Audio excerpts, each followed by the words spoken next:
ನುಡಿಯೇ ಕನ್ನಡ ನುಡಿ, ಚಿನ್ನದ ನುಡಿ, ಸಿರಿಗನ್ನಡ ನುಡಿ.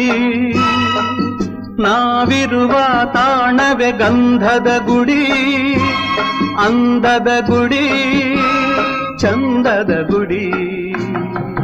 ನಾವಾಡುವ ನುಡಿಯೇ ಕನ್ನಡ ನುಡಿ, ನಾವಿರುವ ತಾಣವೇ ಗಂಧದ ಗುಡಿ, ಅಂದದ ಗುಡಿ, ಗಂಧದ ಗುಡಿ, ಚಂದದ ಗುಡಿ, ಶ್ರೀಗಂಧದ ಗುಡಿ. ಆಹಾ